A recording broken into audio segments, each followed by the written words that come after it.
नमस्कार दोस्तों, स्वागत है आप सभी का मेरे YouTube चैनल पर। मैं हूं आपका दोस्त राजेंद्र सनोडिया। देखिए दोस्तों, आज के इस वीडियो में मैंने आपके लिए लेकर आया है सामान्य हिंदी के अति महत्वपूर्ण 25 प्रश्न जो अभी हाल ही में दोस्तों पटवारी परीक्षा 2023 में मध्य प्रदेश में पूछे गए हैं। ठीक है, आप MP फॉरेस्ट गार्ड की तैयारी कर रहे हैं, ठीक है, और उसमें भी सामान्य हिंदी आना है तो आपको ज़्यादा से ज़्यादा MCQ लगाना है। ठीक है, मैंने आपको बोला है दोस्तों कि MP फॉरेस्ट गार्ड परीक्षा 2017 के जो ओल्ड क्वेश्चन पेपर है उसके सामान्य हिंदी के पूरे पेपर लगा लो ओल्ड क्वेश्चन पेपर के। इसके साथ दोस्तों 2017 में जो ग्रुप 2 सब ग्रुप 4 का पेपर हुआ था उसके भी सामान्य हिंदी के पेपर लगा लो। ठीक है, इसके अलावा दोस्तों अभी हाल ही में जो पटवारी परीक्षा हुई है इसकी PDF भी मिलने लगी है तो इसके भी ओल्ड क्वेश्चन पेपर लगा लो। ठीक है, इतने में आपका काम हो जाएगा। ठीक है, लेकिन लगाना कैसे है दोस्तों आपको ओल्ड क्वेश्चन पेपर को, ये आपके लिए बहुत इंपॉर्टेंट रोल अदा करता है। ठीक है, तो पेपर ऐसा नहीं है कि क्वेश्चन देखे आंसर देखे और आगे बढ़ गए, ऐसा नहीं करना है। ठीक है, चलिए तो क्वेश्चन की शुरुआत करते हैं क्वेश्चन नंबर 1 से। निम्नलिखित में से हिंदी शब्दकोश में छा का क्रम किस वर्ण के बाद आता है? छा मतलब क्या होता है? छा छतरी का होता है। ठीक है, कहने का मतलब दोस्तों देखो, ऐसे बहुत सारे क्वेश्चन आपको एग्जाम में देखने को मिल सकते हैं दोस्तों जो आपने कभी पढ़ा नहीं होगा। ठीक है, लेकिन आपसे बन जाएंगे। ठीक है, अब ये क्वेश्चन जो आया है ये क्वेश्चन कोई पढ़ता है क्या? मुझे बताइए कि निम्नलिखित में से हिंदी शब्दकोश में छा का क्रम किस वर्ण के बाद आता है। मतलब दोस्तों जो एग्जामिनर है वो आपसे ये डिमांड कर रहा है कि आपको वर्णमाला याद है कि नहीं है। ठीक है, तो आपको पता होना चाहिए दोस्तों कि या यज्ञ का, र रस्से का, ल लड़के का, वा भजन का। मैं ये मान के चलता हूँ कि आपको पूरे 5 वर्ग याद होंगे, का से लेके चा वर्ग, टा वर्ग, ता वर्ग और पा वर्ग। ठीक है, इसके बाद या यज्ञ का, र रस्से का, ल लड़के का, वा भजन का आता है। ठीक है, इसके बाद क्या आता है? इसके बाद ये वाला सा आता है, सा सलजम वाला। ठीक है, उसके बाद याद रखना सा षटकोण का आता है, फिर सा सरौते का आता है। ठीक है, फिर हा हलवाई का आता है और उसके बाद छा छतरी का आता है, फिर त्रा त्रिशूल का आता है। ठीक है, इसके बाद दोस्तों ज्ञा ज्ञानी का आता है और इसके बाद ये श्रवण वाला सरा आता है। ठीक है, ये क्रम आपको याद होना चाहिए। मुझे पता है आपको ऊपर के जो 5 वर्ग हैं वो तो याद होंगे, लेकिन यहाँ का जो क्रम है ये वाला भी याद हो जाएगा, यार लव। ठीक है, या रा लावा। ठीक है, फिर सा सा सा, ये 3 सा आते हैं लेकिन इनका क्रम आपको याद होना चाहिए। ठीक है, और उसके बाद हा आता है, फिर छा आता है, फिर ज्ञा आता है, फिर ज्ञा आता है, फिर श्रा आता है। ठीक है, ये त्रा है। ठीक है, त्रा है ना। चलिए नेक्स्ट क्वेश्चन इसका आंसर बता देना चाहता हूं मैं। आंसर क्या है इसमें? तो ग्रीन कलर से जो लगा है वो आंसर है। ठीक है, तो छा के बाद क्या आता है मेरे भाई? हा हलवाई का आता है। ठीक, चलिए नेक्स्ट क्वेश्चन देखते हैं। इसी प्रकार से दोस्तों आपको एक एक क्वेश्चन के कॉन्सेप्ट को याद करना है। जैसे आपसे मान के चलो वो वाला क्वेश्चन नहीं बनता, ठीक है, तो वर्णमाला को एक बार खोल के देख लो। ठीक है, चलिए निम्नलिखित में से तत्सम शब्द का चयन कीजिए। ठीक है, यहाँ पर आंसर है ये संदंशी का, ग्रीन कलर का ये आंसर है। ठीक है, लेकिन आपको देखो यहाँ आप कितने तत्सम तद्भव पढ़ोगे। ठीक है, तत्सम तद्भव शब्द पढ़ोगे, एक एक शब्द तो आप पढ़ नहीं सकते। ठीक है, तो उसका एक बेसिक रूल भी होते हैं कुछ। ठीक है, आपको पता होगा दोस्तों कि अगर किसी शब्द में अंत में छा छतरी का दिखता है, ठीक है, या फिर उसमें ये 3-4 शब्द जैसे सरा हो गया, ठीक है, एक ये सा सलजम वाला सा हो गया, ठीक है, ये सा षटकोण का सा हो गया, ठीक है, एक वा वजन वाला वा हो गया। ठीक है, अगर ये शब्द किसी शब्द में दिखते हैं ना तो ये अधिकतर तत्सम होते हैं। ऐसा नहीं होता कि हमेशा तत्सम ही होंगे, ठीक, तद्भव भी हो सकते हैं। ठीक है, लेकिन अधिकतर की बात कर रहा हूं। आपसे एग्जामिनर इस क्वेश्चन में यही चाहता है कि स्टूडेंट को क्या बेसिक कॉन्सेप्ट पता है कि तत्सम की पहचान कैसे करते हैं। तो देखिए सभी चारों अक्षरों में दोस्तों सा सरौते का दिख रहा है। ठीक है, यहाँ शनिचर में, सगा में, संभल में, संदंसिका में, लेकिन एक सा सलजम वाला सा सिर्फ संदंसिका में दिख रहा है। ठीक है, तो ये दोस्तों तत्सम शब्द हो जाएगा, बाकी सब तद्भव हो जाएंगे। ठीक है, हमें ये तद्भव हैं या नहीं हैं ये मुझे भी नहीं पता और आपको भी नहीं पता, ना एग्जामिनर को पता है। एग्जामिनर तो सिर्फ आपसे ये जानना चाहता है कि उसको ये पता है कि स्टूडेंट को कि सा सलजम का वर्ड जो इसमें आता है वो तत्सम होता है। ठीक है, चलिए जैसे उदाहरण के लिए मैं 1-2 शब्द बताना चाहूँगा आपको। एकादश, ठीक है, एकादश जैसे एक शब्द है।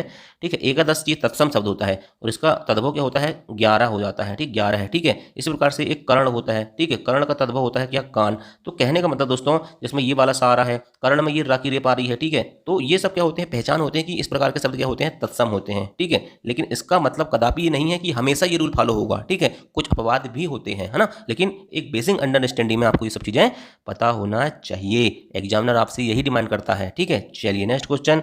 99 के फेर में पढ़ना ये मुहावरा है, इसका अर्थ क्या है? ठीक है, तो इसका आंसर है धन संग्रह की चिंता में पढ़ना। लेकिन एक चीज़ ये समझिए दोस्तों कि यहाँ उसने 99 के फेर ही क्यों बोला? वो 98 का फेर भी तो बोल सकता था, या 50 का फेर भी तो बोल सकता था, या 91 का फेर भी तो बोल सकता था। 99 ही क्यों बोला? देखो भाई एक चीज़ याद रखना, आप एक स्टूडेंट हैं। ठीक है, मैं भी स्टूडेंट हूँ और आप भी स्टूडेंट हैं। मेरे गणित में कई बार 96 नंबर आए हैं, 97 नंबर भी आए हैं 100 में से। तो मैं हमेशा सोचता था कि मेरे 3 नंबर 4 नंबर क्यों कट गए। ठीक है, तो हमारी जो इच्छा होती है ना वो बढ़ती जाती है कि 100 के 100 आना था, ऐसा मैं सोचता था। आप सोचते हैं कि नहीं पता नहीं। कई बार मेरे 96, 97, 95 से नीचे नंबर कभी मैथ्स में नहीं आए मेरे, है ना, तो ऐसा सोचता था। तो यही इच्छा होती है जब इंसान के पास बहुत ज़्यादा धन हो जाता है। मान के चलो आपके पास 99,000 रुपया है, ठीक है, तो आप सोचोगे यार 1,000 और आ जाता, ठीक है, तो मेरे पास 1,00,000 रुपये हो जाता, ठीक है। यही चीज़ ऐसी प्रकार के चीज़ें आपके दिमाग में चलनी चाहिए, ठीक है। तब आप दोस्तों हिंदी देखिए रटने का नहीं समझने का है, ये भी एक लॉजिकल सब्जेक्ट है भाई, है ना। देखो तो धन संग्रह की चिंता में पड़ना, ठीक है, 99 का फेर यही होता है कि ज़्यादा से ज़्यादा मान के चलो आपके पास बहुत ज़्यादा धन है, ठीक है, बहुत ज़्यादा धन है, ठीक है, 99,000 रुपये आपके पास, लेकिन मात्र 1,000 रुपये के चक्कर में आप क्या कर रहे हो, चिंता में पड़ रहे हो धन संग्रह की कि 1,00,000 रुपये कब होंगे, ठीक। चलिए नेक्स्ट क्वेश्चन, निम्नलिखित में से कौन सा शब्द आधी रात का पर्यायवाची शब्द नहीं है, ठीक है। देखो एग्जामिनर ने ये क्वेश्चन दिया, यहाँ आंसर दिख रहा है आपको ग्रीन कलर का कांतार, ठीक है। ये चीज़ें छोड़िए, हम यहाँ सिर्फ क्वेश्चन एमसीक्यू लगाने नहीं आए भाई, हम बहुत सारी चीज़ें सीखने आए हैं यहाँ पर। हमें एग्जाम में कैसे क्वेश्चन को कंडक्ट करना है, कैसे क्वेश्चन को फेस करना है, ये चीज़ें भी सीखना है। एमसीक्यू लगाने का यही तो मतलब है, नहीं तो चुपचाप प्रश्न पढ़ दिए, उत्तर बता दिए, इससे क्या फायदा। इससे अच्छा तो मैं आपको पीडीएफ दे दूंगा, पीडीएफ मेरे टेलीग्राम चैनल में डली हुई है ये, और बल्कि मुझे तो एक दूसरे स्टूडेंट ने ये मेरा ही एक स्टूडेंट है टेलीग्राम चैनल पर, उसने मेरे को ये पीडीएफ दिया है, ठीक है। तो मैं आपको तरीका बता रहा हूँ कि आपको कैसे एमसीक्यू लगाना है। देखो अब देखिए आधी रात का पर्यायवाची शब्द नहीं है, ये नहीं वाले जो क्वेश्चन हैं बड़े खतरनाक होते हैं। देखो अर्धरात्र ये तो आप समझ जाओगे, मध्य रात आप समझ जाओगे, ये निशीत अगर आपको निशिचर पता होगा कि निशिचर मतलब कुछ रात में घूमने वाले विचरण करने वाले होते हैं, तो ये इस टाइप से आप थोड़ा सा कॉन्सेप्चुअल लगा सकते थे। लेकिन ये कांतार, लेकिन आप यहाँ दोनों में फंस जाते हैं एग्जाम में कि निशित लगाऊं कि कांतार लगाऊं, कि निशित लगाऊं कि कांतार लगाऊं। तो एग्जामिनर ये चाहता है, एग्जामिनर एक्चुअल में आपसे ये नहीं पूछ रहा है कि आधी रात का पर्यायवाची शब्द क्या है, एक्चुअल में एग्जामिनर ये पूछना चाह रहा है कि कांतार का पर्यायवाची शब्द क्या है, ठीक है। कांतार का मतलब क्या होता है आपको पता है, कांतार का मतलब होता है वन, अरण्य, जंगल, ठीक है, कानन। ये दोस्तों याद रखना, कांतार का पर्यायवाची शब्द वन, अरण्य, जंगल होता है। आपको इन चीज़ों से मतलब ही नहीं, वो तो सीधा ये पूछना चाह रहा है, क्वेश्चन लिखा उसने आधी रात का पर्यायवाची शब्द है, लेकिन वो आपसे ये पूछना चाहता है कि कांतार का पर्यायवाची शब्द स्टूडेंट को पता है कि नहीं, ठीक है। इस प्रकार से आपको एग्जाम में सोचना है, ठीक है। चलिए नेक्स्ट क्वेश्चन देखते हैं। ये क्वेश्चन दोस्तों आपको नहीं दिख रहा होगा, टेंशन मत लो, है ना, बिल्कुल टेंशन मत लेना, मैं पढ़ रहा हूँ बड़े अच्छे से। देखिए ये जो है वाक्य को क्या करना है, एक क्रम में जमाना है, ठीक है।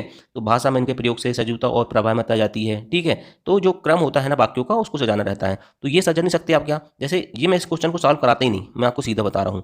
जैसे मैं एक उदाहरण से मैं अपना उदाहरण बता रहा हूँ कि मैं स्कूल जाता हूँ, ये पहला सेंटेंस है, ठीक है। मैं स्कूल जाता हूँ और स्कूल में जाके पढ़ाई करता हूँ, ठीक है। मैं स्कूल जाता हूँ, स्कूल जाकर पढ़ाई करता हूँ। तो बताइए पहले कौन सा सेंटेंस आएगा।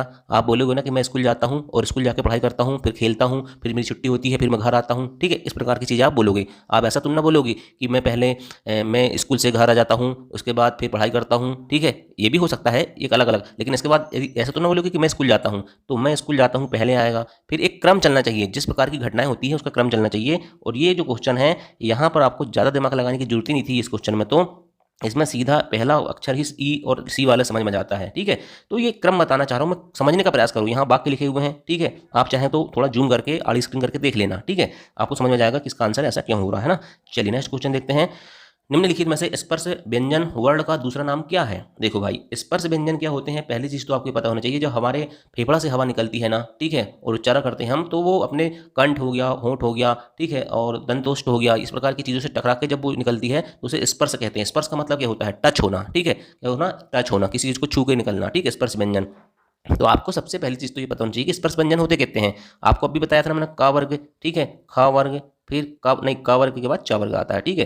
देखिए एक मिनट रुकिए भाई, है ना, पहले आता है का वर्ग, फिर आता है चा वर्ग, फिर टा वर्ग, फिर ता वर्ग और फिर पा वर्ग। ये पांचों वर्ग में आपको पता है इधर 5-5 लेटर होते हैं, ठीक है। तो टोटल हो जाते हैं स्पर्श व्यंजन कितने, 25। याद रखना है स्पर्श व्यंजन की संख्या 25 होती है, ये भी आपको याद रखना है। तो देखो स्पर्श व्यंजन की संख्या होती है 25 और ये सभी वर्ग हैं, कितने वर्ग हैं, 5 वर्ग। तो इनका दूसरा नाम बोल रहा है, तो सिंपल सी बात है वर्गीय व्यंजन वर्ण होगा। क्यों, क्योंकि 5 वर्ग के ये स्पर्श व्यंजन 25 होते हैं, ठीक है। चलिए नेक्स्ट क्वेश्चन देखते हैं।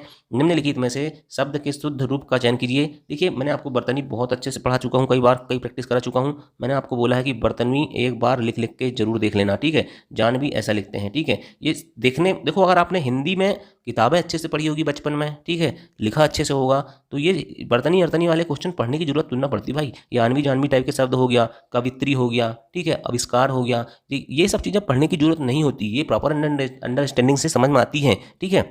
तो यहाँ आपको समझ में जाएगा कि जानवी ऐसा लिखते हैं, ठीक है। चलिए नेक्स्ट क्वेश्चन देखते हैं।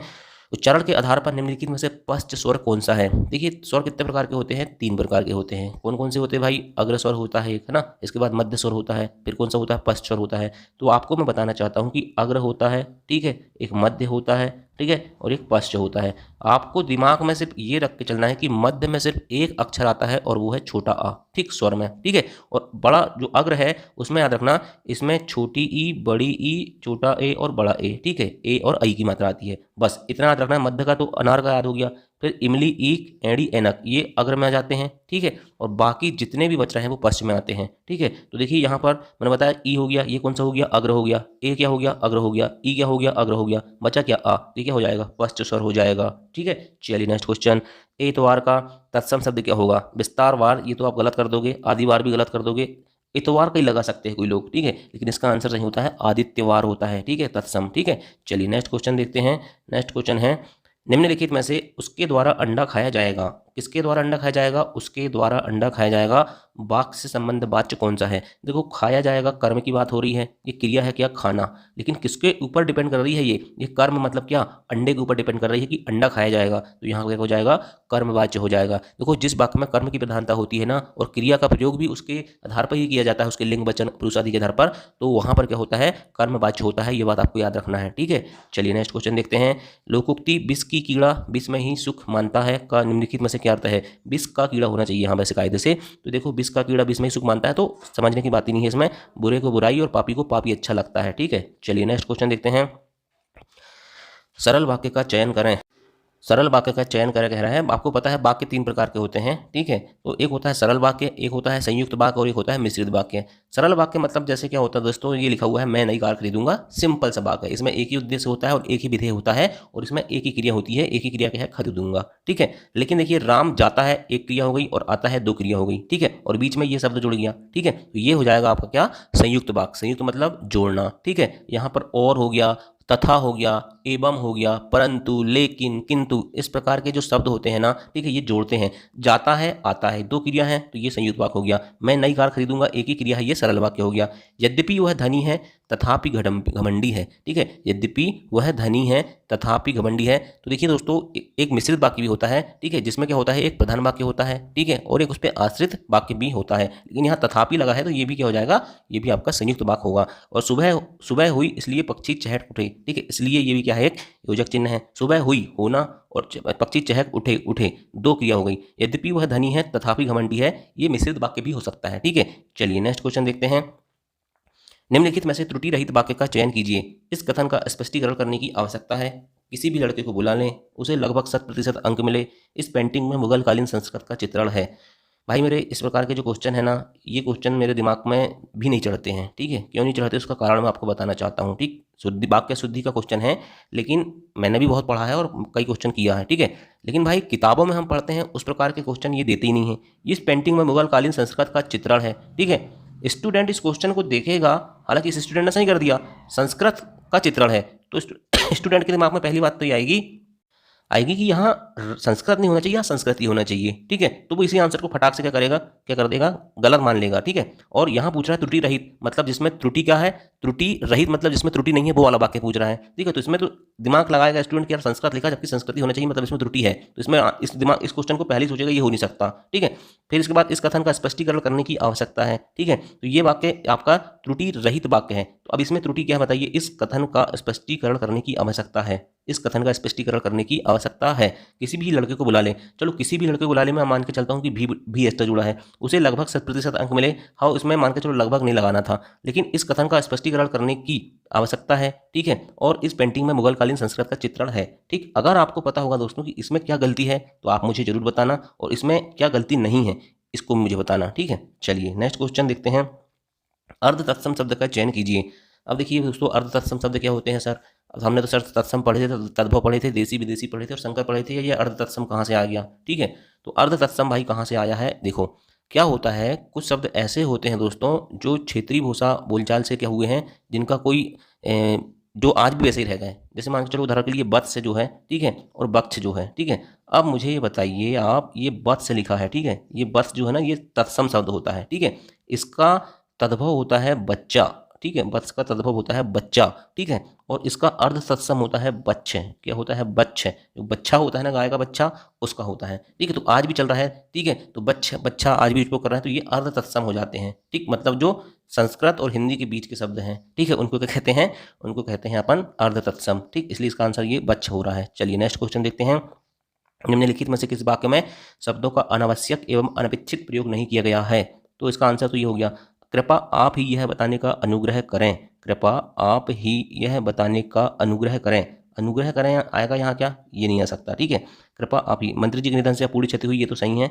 सभी छात्रों में गोपाल बहुत श्रेष्ठ है। सभी छात्रों में गोपाल बहुत श्रेष्ठ है, इसमें क्या शुद्धि बताइए? सभी छात्रों में, सभी छात्रों में, सभी छात्रों में, छात्रों हो गया, यहाँ का छात्र हो जाएगा, सभी छात्र कह सकते थे इसे, है ना, ठीक है। यहाँ छात्रों लिखने की जरूरत नहीं थी। उसका आचरण स्वभाव अच्छा है, ठीक है, उसका आचरण स्वभाव, आचरण लिख दिए या स्वभाव लिख दिए, दोनों चीज एक्स्ट्रा लिख दिए, ठीक है। अनपेक्षित प्रयोग किए गए हैं, एक शब्द कुछ भी होना था, है ना।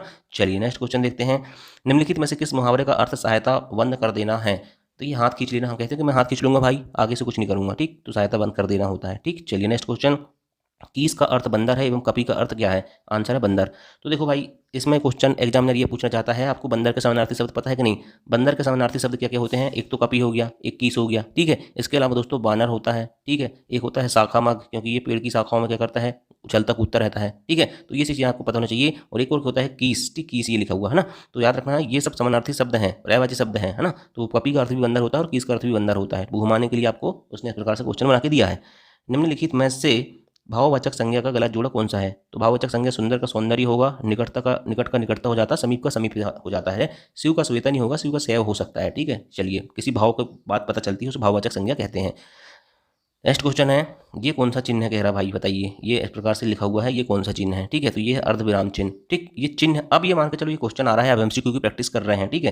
तो आपको क्या करना है, सारे चिन्ह को पढ़ना है एक बार, है ना। जैसे दीर्घ उच्चारण चिन्ह कैसा होता है? तो दीर्घ उच्चारण चिन्ह ऐसा होता है, वो बोलते हैं राम वाला दीर्घ उच्चारण, ये होता है। अब ये हंस पद बिंदु क्या होता है? इस प्रकार से कोई गलती, कोई अक्षर छूट जाता है, बचपन में देखा होगा कापी में लिखते हो तो ऐसा लिखते बनाते हैं हंस पद बिंदु, ठीक है, त्रुटि हो जाती है तो ये होता है हंस पद चिन्ह। और पाद बिंदु चिन्ह क्या होते हैं? तो पाद बिंदु चिन्ह होता है इस प्रकार से, ठीक है, इस प्रकार से पाद बिंदु चिन्ह जो भाग टाइप का चिन्ह होता है, ठीक है। इसके अलावा आपको पता होगा कि जैसे लाघव चिन्ह बोलते हैं तो ऐसा छोटा सा बिंदु आता है, विस्मयादि बोधक बोलते हैं तो ऐसा आता है, योजक बोलते हैं तो ये आड़ा डंडा आता है, विवरण बोलते हैं तो इस प्रकार से विवरण लिखते हैं हम, ठीक है। और लोप बोलते हैं किसी चीज़ का लोप आने की, तो इस प्रकार से ऐसा कर देते हैं, ठीक है, मतलब खालिस्तान टाइप का, ठीक है। ये सब चीज़ें आपको याद करना है ना, देखिएगा। नेक्स्ट क्वेश्चन देखते हैं। निम्नलिखित में से अवज्ञा शब्द में उपसर्ग है। मैं ये कहना चाहता हूँ दोस्तों कि आप एक बार क्या करो, गूगल में सर्च कर लेना, ठीक है, हिंदी के चिन्ह, ठीक है, हिंदी के विराम चिन्ह, ये सब चीज़ें आपको वहाँ पूरे चिन्ह मिल जाएंगे, एक नज़र मार लेना, सब याद हो जाएंगे, ठीक है। अवज्ञा शब्द में उपसर्ग क्या है? तो देखो, मैंने आपको बोला था कि आपको उपसर्ग प्रत्यय में सबसे पहले मैन शब्द निकालना है। अवज्ञा में मैन शब्द क्या होगा? ज्ञा होगा, ठीक है। इसके बाद ये उपसर्ग अपने आप निकल जाएगा, ठीक है। अब ये मत सोचना कि यहाँ डायरेक्ट लगा दिए आ, ठीक है। तो आ के बाद बज्ञा का कोई अर्थ होता है क्या? नहीं होता। ज्ञा का अर्थ हो जाता है ज्ञानी, ठीक है। चलिए नेक्स्ट क्वेश्चन। निम्नलिखित में से किस मुहावरे का अर्थ किस्मत का विपरीत होना है? तो तकदीर मुंह फेर लेती है, तो ये किस्मत का विपरीत होना, ठीक, ये आपको आसानी समझ में आ जाएगा। Next question. निम्नलिखित में से कौन सा शब्द गुण सुर संधि का सही उदाहरण है? मैंने आपको बोला है कि गुण सुर संधि में क्या होता है, हमेशा एक मात्रा ऊपर आती है। अब बोलूँगा सर द्रोणाचार में भी तो ऊपर एक मात्रा आ रही है, द्रो के ऊपर, ठीक है। तो मैंने ये बोला हूँ कि जहाँ जुड़ते हैं, द्रोणाचार की संधि विच्छेद करोगे तो क्या होगी? द्रोण धन आचार्य, द्रोण धन आचार्य, तो ड़ा में कुछ आना था, लेकिन यहाँ आनंद धन उत्सव, आनंद उत्सव, तो दा में आ रहा है एक सिंगल मात्रा, इसलिए गुण स्वर संधि हो जाएगी, ठीक है। निम्नलिखित में से कौन सा वाक्य संबोधन कारक का सही उदाहरण है? संबोधन की विभक्ति आपको बताया था, हे, अरे, ठीक है, इस प्रकार के होते हैं। तो हे भगवान, इस सड़ी गर्मी में भी लोग कैसे जी रहे हैं, सड़ी गर्मी बोला, ठीक है, इस भीषण गर्मी में भी लोग कैसे जी रहे हैं, इस प्रकार से कह देना था, ठीक। चलिए, तो ये हो गए आपके पूरे 25 क्वेश्चन, ठीक है। और एक क्वेश्चन छूटा है इसमें, ठीक, श्रृंगार रस से संबंधित है वो, क्योंकि बहुत बड़ा क्वेश्चन था, पूरी स्क्रीन भरी थी कंप्यूटर में, ठीक है। तो मेरी स्क्रीन पे नहीं आता, इसलिए मैंने उसको इंक्लूड नहीं किया, लेकिन मैं उसको कोशिश करूंगा कि एक डायरेक्ट फैक्ट के रूप में उस उदाहरण के थ्रू आपको नेक्स्ट वीडियो में समझाने का प्रयास करूंगा, ठीक है। चलिए, एक क्वेश्चन का कमेंट करके आपको बताना है, ठीक। एक क्वेश्चन मैं हमेशा पूछता हूँ। क्वेश्चन है दोस्तों, वकील किस भाषा का शब्द है? पहला क्वेश्चन। दूसरा शब्द है दोस्तों, आपको बताना है चाय किस भाषा का शब्द है। और तीसरा बताना दोस्तों, स्टेशन, ये किस भाषा का शब्द है, ठीक। ये तीनों क्वेश्चन आपको कमेंट करके बताना है, वकील, चाय और स्टेशन किस किस भाषा के शब्द हैं। Thank you.